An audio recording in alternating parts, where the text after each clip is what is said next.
عبادة شرعية وقيم حضارية، تنمية ورجاء، ذكر ودعاء ونداء، خشوع وصفاء، ابتهال مصعد في الأحناء، وتوبة وثناء، نظام كامل ومنهج شامل وعبادة خالصة، وهذا أرج من بركاته وهدايته. ولهذا فإنه يؤكد هنا على أهمية التزام الأنظمة والتعليمات والتوجيهات، ومنها الحكم الصريح: لا حج إلا بتصريح، وهو من لوازم شرط الاستطاعة الشرعية تحقيقا للمقاصد الكبرى المرعية في جلب المصالح وتكميلها، ودرء المفاسد وتقليلها، وإطراء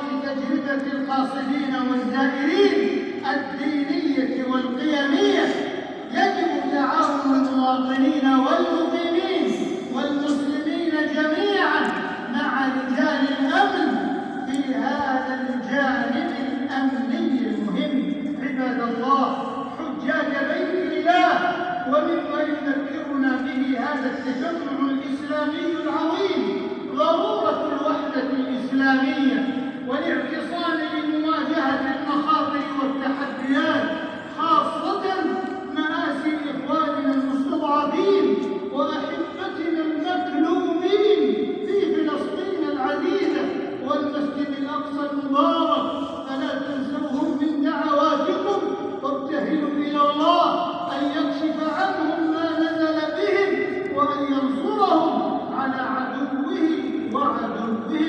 حفظ الله أمتنا الإسلامية من شرور الفتن ما ظهر منها وما بطن، وأدام عليها نعمة الأمن والإيمان والاستقرار والرخاء والازدهار، إنه ولي التوفيق والسداد.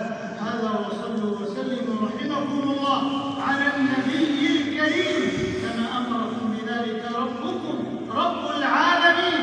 فقال تعالى: إن الله وملائكته يصلون على النبي يا أيها الذين آمنوا صلوا عليه وسلموا تسليما. صلى عليه الله ما أومض برق وأضاء، وما عانقت كبد السماء الثرياء والجوزاء. اللهم صل على محمد وعلى آل محمد كما صليت على إبراهيم وعلى آل إبراهيم إنك حميد مجيد، وبارك على محمد وعلى آل محمد كما باركت على إبراهيم وعلى آل إبراهيم في العالمين إنك حميد مجيد. وارض اللهم عن آله الطيبين الطاهرين وصحابته الغر الميامين وخلفائه الراشدين أبي بكر وعمر وعثمان وعلي، وعن سائر الصحابة أجمعين والتابعين ومن تبعهم بإحسان إلى يوم الدين، وعنا معهم برحمتك يا أرحم الراحمين. اللهم أعز الإسلام والمسلمين، اللهم أعز الإسلام والمسلمين، واحمي حوزة الدين، واجعل هذا البلد آمنا مطمئنا سخاء رخاء وسائر بلاد المسلمين. اللهم آمنا في أوطاننا، اللهم آمنا في أوطاننا، ووفق أئمتنا وولاة أمرنا، وأيد بالحق والتسديد إمامنا وولي أمرنا. اللهم وفق إمامنا خادم الحرمين الشريفين وولي عهده إلى ما فيه عز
اللهم رد عنا كيد الكائدين وحسد الحاسدين ومكر الماكرين وعدوان المعتدين.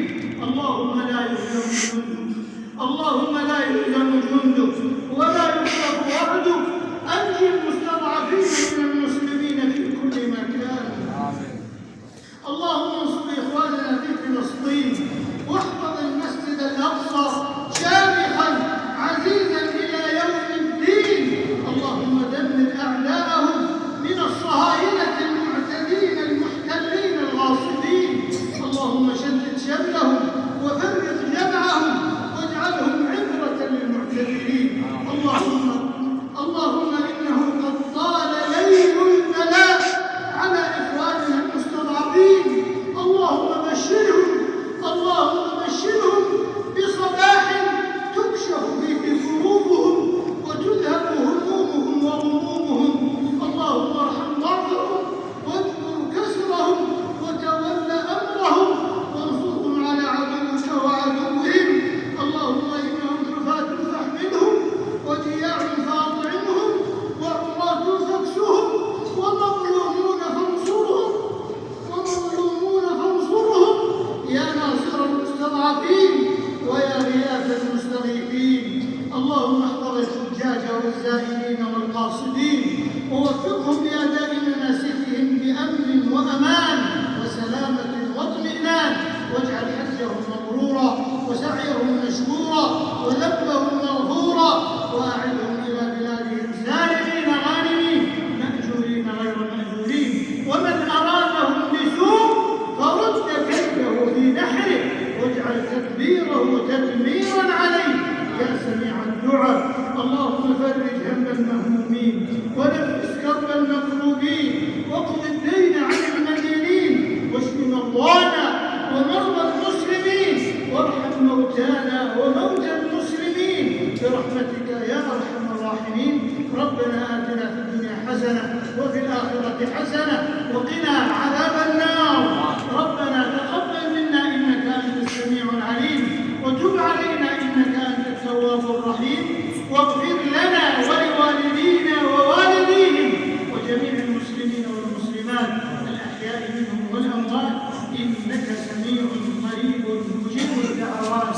سبحان ربك رب العزة عما يصفون وسلام على